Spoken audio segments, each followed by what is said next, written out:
Hi, my name is Presentation-Shelman. I'm here with Megan Blankenship. She's an excellent primary teacher at the school that I work at.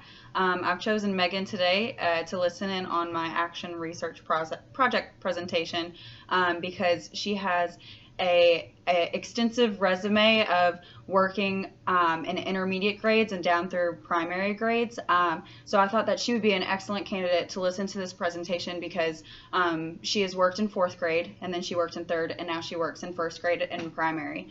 So I thought if I presented this research to her, then she would be able to take this research to her team and spread it throughout our primary hallway and talk about the research and the findings and potentially use the information and the feedback to help supplement their instruction. So without further ado, the title of my research project is Speaking and Listening Strategies to Improve Reading Comprehension. So I'm just showing her the presentation via my computer.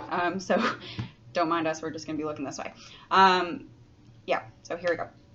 All right, so the basis of my research is founded on the idea that summarizing is really hard for kids to do in primary grades as well as once they get to third grade.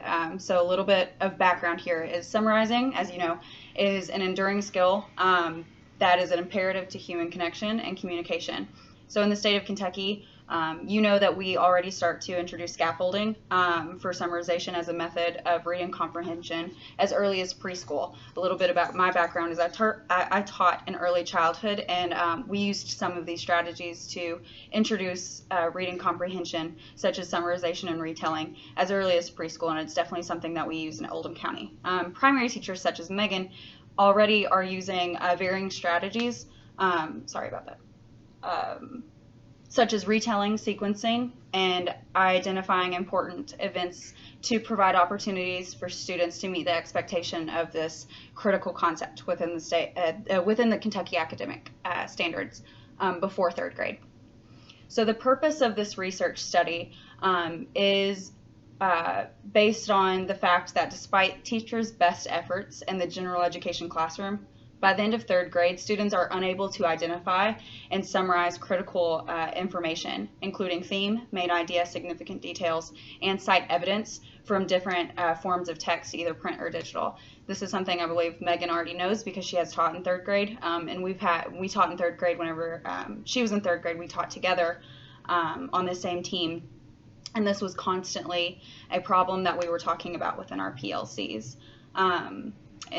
Right now, according to the nation's report card in 2017, only 37% of students in fourth grade public schools were proficient or advanced in reading comprehension. So that's something that's really alarming for us as primary teachers and coming into intermediate, because that really shows that our kids aren't using the skills independently that we're teaching them and able to do that by themselves without support and supplements. So the purpose of the research study is to, thinking back on why we're doing this, it's to seek and inspect the instructional strategies that are already being used in primary grades leading up to third grade and determine the implications of integrating speaking and listening skills and speaking and listening strategies such as academic discourse, metacognition skills, and accountable talk strategies into the curriculum in order to supplement the reading comprehension deficits that we have. The goal is to determine if these strategies, these speaking and listening strategies, used in combination with traditional instructional strategies will improve reading comprehension in the general education classroom. So that's kind of the premise of what this study was focusing on, is trying to understand speaking and listening strategies and their role in supporting reading comprehension, specifically summarization and retelling in primary students. Researchers there's a debate on when we switch from reading to learn to learning to read, learning to read to reading to learn. And I know that you don't believe this, but a lot of people think that there's this cutoff in third grade whenever kids start picking up books and reading it to learn something new instead of sitting down with a teacher in primary and learning how to read. So there is an assumption that primary teachers are still only teaching students how to read instead of using and supporting students with the comprehension strategies. Does that make sense? Mm-hmm. So do you agree with that?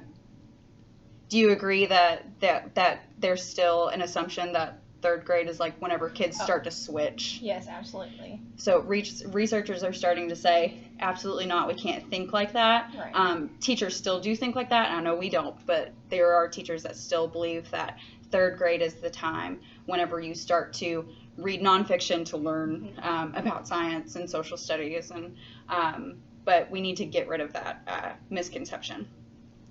So this study will analyze the effects of providing opportunities for students in meaningful conversations and strategies in order to monitor for meaning at an earlier age, earlier than third grade, because if we only start teaching comprehension strategies independently at third grade, then kids are already behind. So we will, well, what I've done is with this study is compare primary classrooms who are using speaking and listening strategies consistently throughout the day to classrooms who are not. This study will define methods of instruction that will provide a positive impact on students' comprehension and ability to self-regulate those strategies. And we're going to analyze the self-regulation comprehension strategies before, during, and after reading. Okay, so that's a lot. That's a lot to take in. So basically that was all the premise of why we were doing this research, to see what would help support the reading comprehension, because reading comprehension is so low in the state of Kentucky. So what I am looking for through this research, what we have been looking for, is three different things. It's the research questions, and that number one is how effective are these speaking and listening strategies. So basically through that I'm looking to see in some classrooms, is it more effective in our kids' reading comprehension scores higher in classes that are using those speaking and listening strategies all the time. Mm-hmm. The second research question is which skills, which speaking and listening skills can be used as a catalyst to help support that instruction. So specifically asking teachers and trying to figure out what their perception is and what skills are you teaching your kids in order to do these things successfully. Right. And then the third question is, will these instructional approaches, such as speaking and listening strategies and techniques, increase the self-regulation for these readers? So what we were looking for through this is specifically going into a classroom and watching kids read and see, are they using those reading strategies on their own? Are they giving other people oral summaries on their own without being prompted?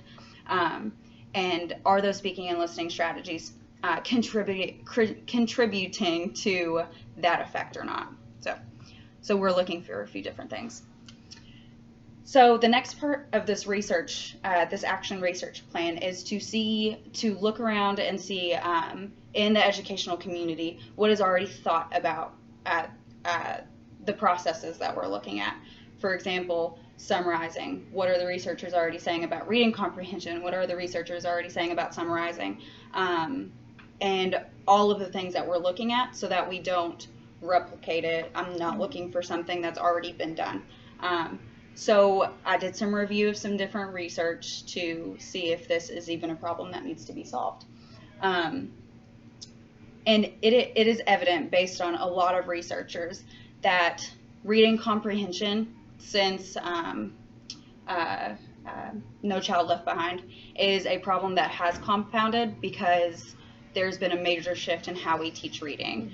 Mm-hmm. So this reading comprehension deficit is a problem that has compounded and begins to negatively affect intermediate students and students in 4th and 5th grade. And then it affects students in middle school, and then it affects students in high school because they're not getting foundational comprehension skills in the primary level. So a few researchers talk about this. Researchers at Yale University say that 3/4, so 75%, of poor readers in 3rd grade will remain poor readers in high school. So this isn't a problem that we have to start talking about in 3rd grade, which is where I'm at. We need to start talking about it in kindergarten and 1st grade and 2nd grade, where you're at and in your hallway.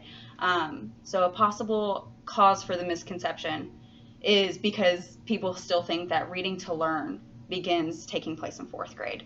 And by that time, we're getting all of this data in 4th grade that kids are already low readers, but we need to be teaching specific comprehension strategies explicitly in primary. So I have this, I liked this picture. It's a picture of a staircase because I thought it was a really great visual that how can our kids climb to the top and get to the top of a staircase that's already collapsed at the foundation? So we're already setting them up for failure if we don't reach that problem by 3rd grade, because 3rd grade is such a critical year. A little bit more background. According to another researcher, comprehension takes place, and it is believed to take place just a sentence or a clause at a time, so just a little bit at a time, and then a reader develops a gist of the text. So just based on that definition of reading comprehension, summarization has to be, and retelling has to be, one of the most important reading strategies that we teach kids explicitly. Because if reading comprehension is understanding what's going on in a text, then kids should be able to regurgitate that and talk about it. So comprehension begins to occur as a reader develops a mental visual of a text message. So that's a little bit about where we're coming from here. And finally, I think this one is wrapping up the background of why this is such an important problem to talk about. In 1999, the report Preventing Reading Difficulties in Young Children was published with certain recommendation about reading instructions, about how we teach reading. It was advised that educators promote comprehension through direct instruction. This isn't anything new. This is just our common beliefs about how to teach reading and what researchers are recommending, that we teach directly, but unfortunately it is believed that good, effective, direct instruction is rarely taught. So that's kind of scary because you'd think that any classroom that we go into in our own school, people are directly teaching reading comprehension strategies, such as summarizing and retelling, but they're not always directly taught. They might be indirectly taught, and that's not the most effective way to teach reading. You've got to teach and show kids how to use these strategies. They're not just going to pick it up naturally or on their own. And with this research, that was also kind of scary because it's scary to think that these explicit strategies, or these strategies aren't being explicitly taught, and that might also cause a deficit. So, and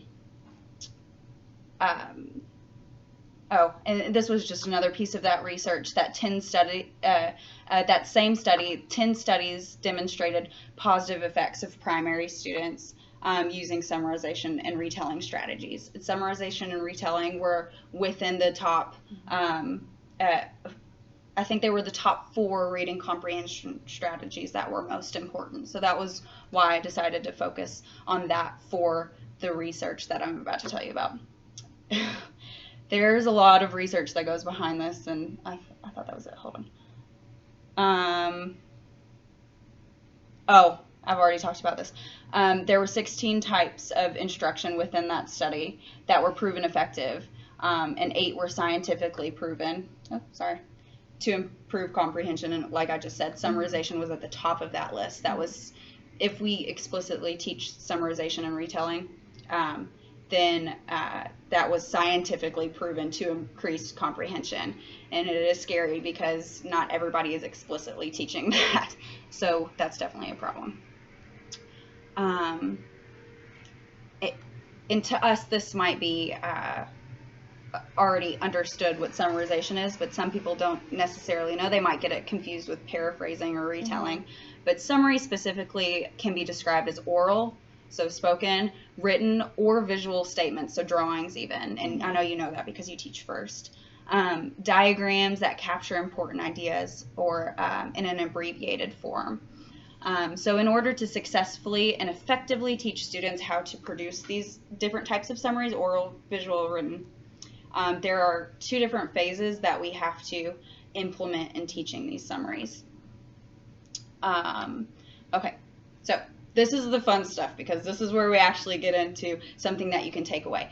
That was all stuff that we, as educators, we've done PDs, we already know a lot of that, but that is just an overview of what is already known about reading comprehension and summaries in the educational world. This is where it gets a little bit more fun. So researchers have shown that there's 2 phases in effectively teaching reading comprehension strategies, specifically summaries. Phase 1, you need to give explicit instruction on multiple different comprehension strategies, not just summaries.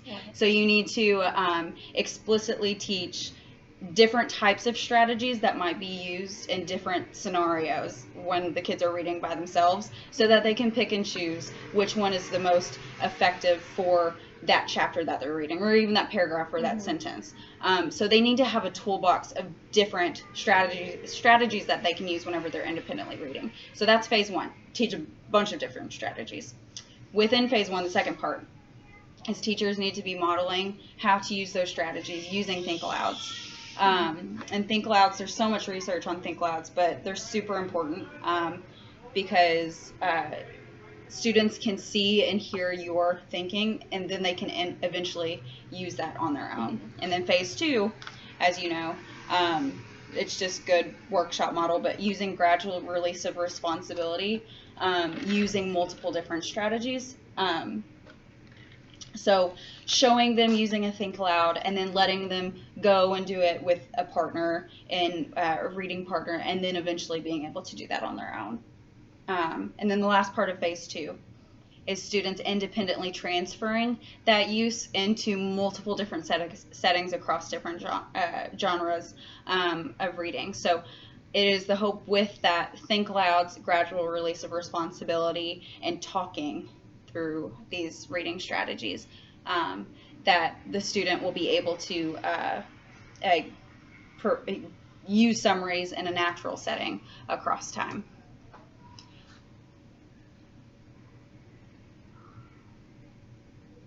I'll just skip that. That's more research.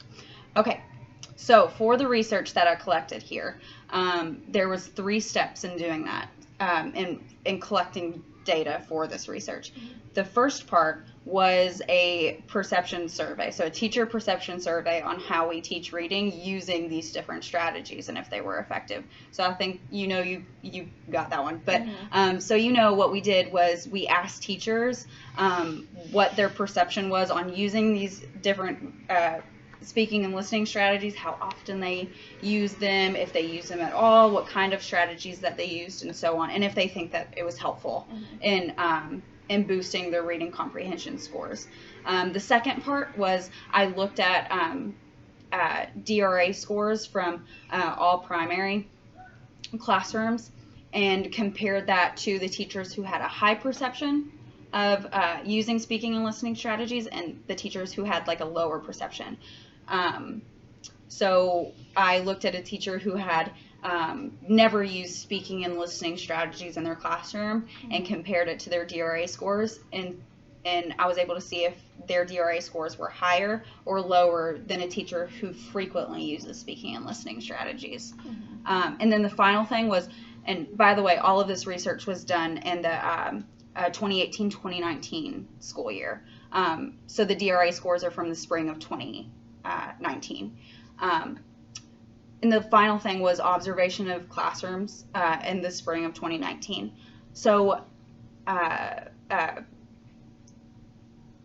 we were able to go into classrooms and observe students during independent reading and see if they were using these individual strategies on their own, either after the gradual release of responsibility and also in classrooms that didn't have the speaking and listening supports already in place at all. So there was an 8-step procedure in doing this research. First, we analyzed we gave the survey on teacher perception, and then we reviewed the survey and the instructional strategies that were to see which ones were effective. I analyzed the results of the DRAs, specifically the summarizing and retelling portion, and then classroom observations in the spring of 2019 for classrooms that showed that they were using speaking and listening strategies, classroom observations that said that they weren't using speaking and listening strategies. Then we triangulated all of the data to see which teachers compared to the DRAs who were and were not using the strategies. And then we determined some different patterns that we saw. And then, and now final is sharing the result of the action research with you. Okay, so this is what I thought was really interesting. So this chart we've got going on over here, this is the one of the charts of the teacher perception. So the red is teachers who had a high perception of using speaking and listening skills across their entire reading block, not just for a closure. So that, I think that part is really important to understand, not just having a 5-minute chat at the end of a reading lesson, but using speaking and listening skills throughout the entire lesson. So that would be during the mini, during the workshop, or throughout the entire workshop model, during the guided practice, during the independent practice, which shouldn't just be independent. We know that kids should be talking all the time. So the red is teachers who like using speaking and listening skills. The blue is teachers who don't really use them, like use them like less than 25% of the time. Okay. So what I thought was interesting is the teachers who like using speaking and listening strategies have less students in intervention. They have, that scored intervention for summarizing and retelling. They had less students in instructional, that scored instructional on the DRA. Teachers who had a high perception had more students on independent level than teachers who didn't. And they had more students advanced than teachers who didn't. So the classrooms that had kids consistently talking and summarizing it and giving oral summaries and using multiple comprehension strategies on their own had students with higher DRAs in the classroom, higher DRA scores. The second piece of data that I found was from the classroom observations. So again, red is the teachers that have a higher higher perception of using those strategies. So I need some water.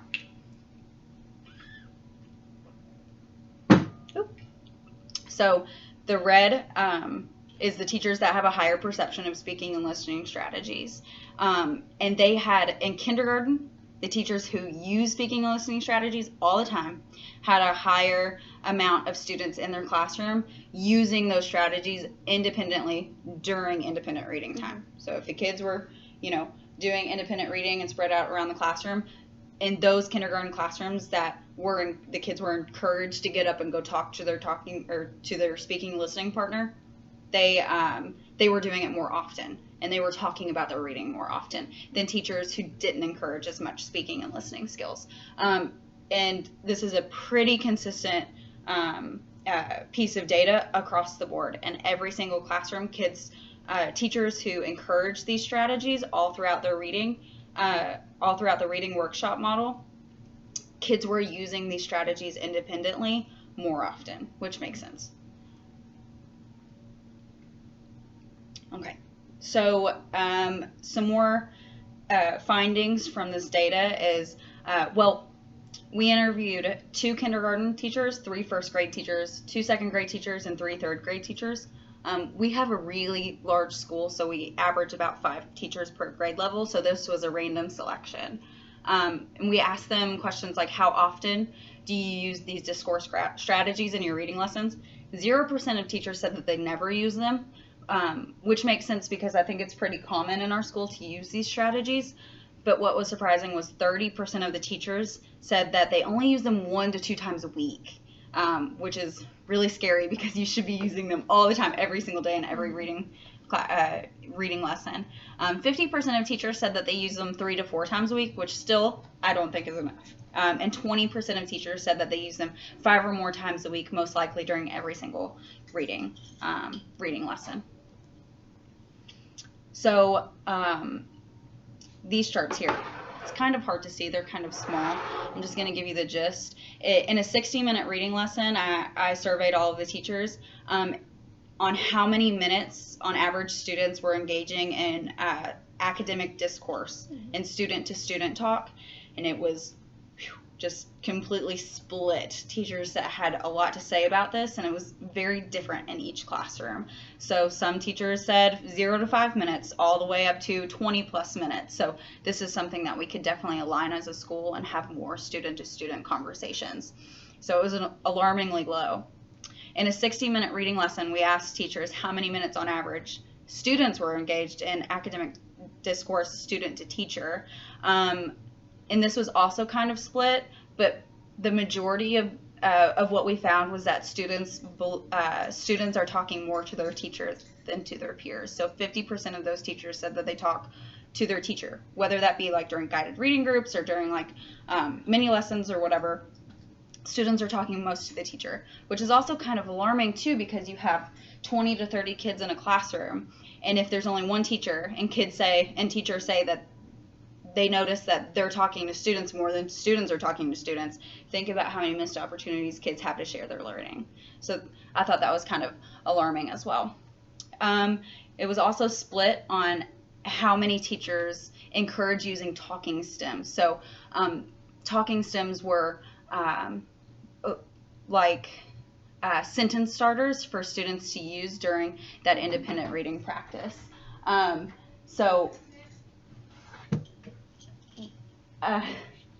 on just a second. I'm not sure who that is. Can I come in? Hi. I'm doing a presentation, and you're being recorded right now. I'm so sorry. Sorry.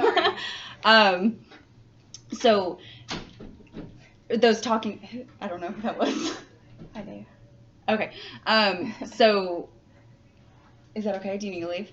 No. Okay. I'll tell you in a minute. Okay. So wait a second. How often do you provide encouraged talking stems? Oh, teachers said that they 10% of teachers said that they use them. The majority of teachers say that they kind of use them, maybe like twice a week or, not very often, which was kind of discouraging too, because we want kids to have that model to be able to, go into their independent reading practice with these talking stems and say, hey, I noticed this, and to be able to maybe read a sentence starter and say, I'm wondering about this, or I noticed this, or I connected to this, so that they have, especially primary kids, they have something to start out with whenever they're talking to their partner, or else we can't really expect kids to go into independent reading and be, have that confidence to be able to reach out to another student and share their learning if they don't know where to start. So I think talking stems are really important, but not a lot of teachers in our school are consistently using them. I also asked about Kagan structures. A lot of teachers in our school use Kagan structures. About 40% of the survey of the teachers surveyed use them, but then also 20% said that they never use them. So that was also kind of concerning, because like I said, we need to align our school and our common beliefs on what is helpful to improve reading comprehension. So I also asked teachers how effective do they think using speaking and listening strategies are in their own classroom. 30% said that they were super effective. 20% said that they were kind of effective. So I have to make the assumption that those teachers that say, well, they're not super effective, aren't consistently using those strategies. Yet, thinking about the teachers who think that they are super effective, their DRA scores are higher. So triangulating that data is really important to understand, because those teachers who are using them a ton, they have higher reading scores.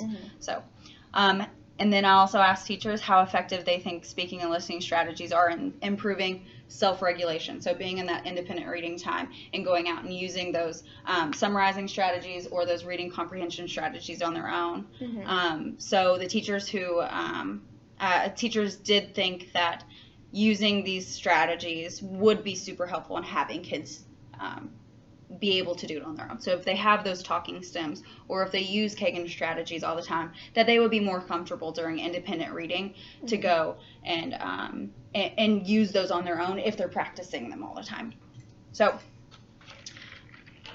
we have found that from this research, from the classroom observations, from looking at the DRA scores, and from the teacher perception survey, that teachers reported observable and measurable differences in reading comprehension when incorporating these strategies. So it is significant because teachers who believe that they should be using them, the kids are using them, and it was observable, and the DRA scores were higher. So the second thing was which speaking and listening skills can be used as a catalyst. So going into the classrooms, it was observable that teachers were using talking stems. And in those classrooms, the teachers cared and were using talking stems, using Kagan strategies, using accountable talk practices. And in those classrooms, those are the classrooms that had better reading comprehension. So that was also extremely meaningful.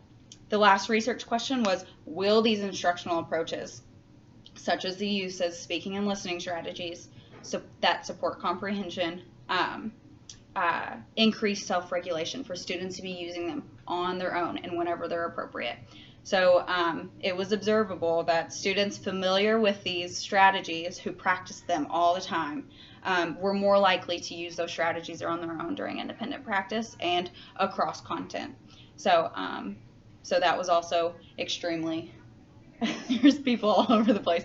That was also extremely observable and significant to this study. So things that we need to follow up on as a school is teachers do need support. We need to align our beliefs in reading and those strategies for speaking and listening skills. So we all need to get on the same page that speaking and listening skills are incredible to be using. Kids should be talking all the time. I know we just went to a PD and our presenter said, get those kids to stop talking to each other, shut up, and just read. And I just about burst. I was like, no, these kids need to be talking all the time. So I was just very disappointed in that.